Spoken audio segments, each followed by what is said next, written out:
It's James with Net News Ledger. Joining us by phone, Minister Patty Hajdu, the Member of Parliament for Thunder Bay Superior North. Minister, welcome again to Net News Ledger. My pleasure, James. Hi. I'm joined in the studio here by Nation Sylvester, who is having a good day playing Apple TV. Hi, Nation.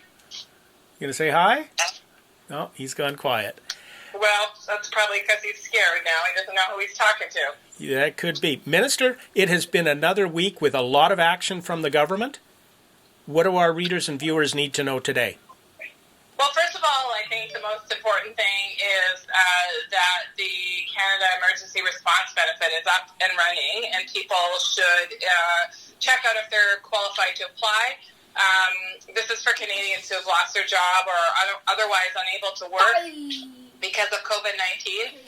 It's a $2,000 benefit. You can apply online through CRA. The first step is to set up an account with CRA, and then that way the money can be deposited directly into your account. However, even if you don't have direct deposit, there can be checks mailed out. So that's a really important thing. I think a lot of the Canadians really stressed out about the economy, about their own particular financial situation, and this will go a ways to help people cover their basic needs.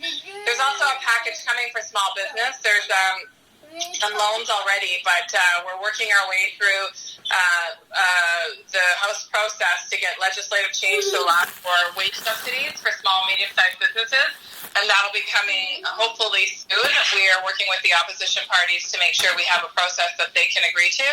And I think the last thing is, obviously, as our cases rise in Canada, we're starting to see a small indication that perhaps our curve is bending. This is good news, but certainly too early to take our foot off the gas pedal. And we released some modeling today to talk about the best case and worst case scenarios for Canadians based on the data that we have to date.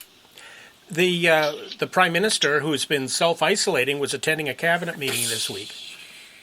That's right. He came to a cabinet. I'm in Ottawa too, by the way. He came to the cabinet meeting, I guess yesterday, after a period of self-isolation due to his wife being tested positive for COVID-19. She's fine now.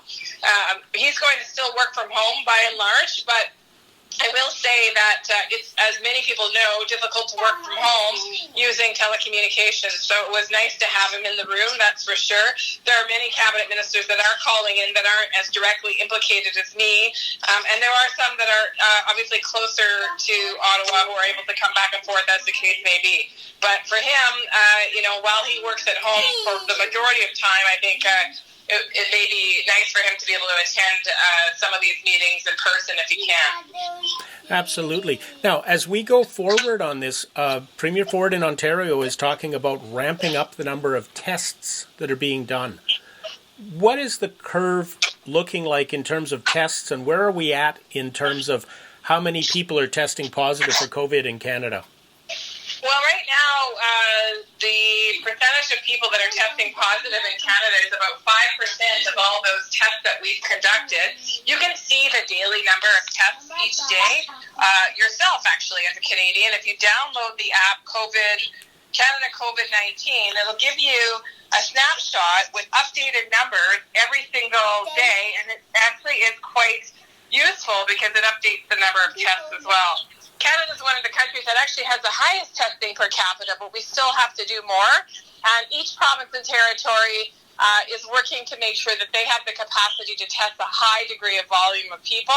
I know Premier Ford was frustrated yesterday in some of the glitches and snags, I guess, that the province has been experiencing with testing, but he's made a commitment to accelerate the work of Ontario so they get a true picture. We, I guess, Ontarians, get a true picture of the extent of the virus in our communities. I will say that this is difficult for a whole bunch of reasons, not the least of being test equipment and chemicals that are needed to complete the test. But that problem has been solved for now, and we continue to work on, obviously, a domestic supply of the components of kits, including new kits that can be tested closer to home for people that don't have lab services. Are we getting enough masks and medical equipment, and what's being done there to accelerate that? Well, I think many Canadians have been following this very closely, the concern around masks, around personal protective equipment, not just for frontline healthcare workers, but also many other people on the front line. And yes, we're working really diligently with provinces and territories who, by the way, have their own stockpile as well. But as you can see, due to demand, many of those stockpiles are depleting quickly. So we've got a whole of country procurement plan that's being led by the federal government so that we can convene our capacity to purchase large quantities and therefore have more clout in a very, very tight international market.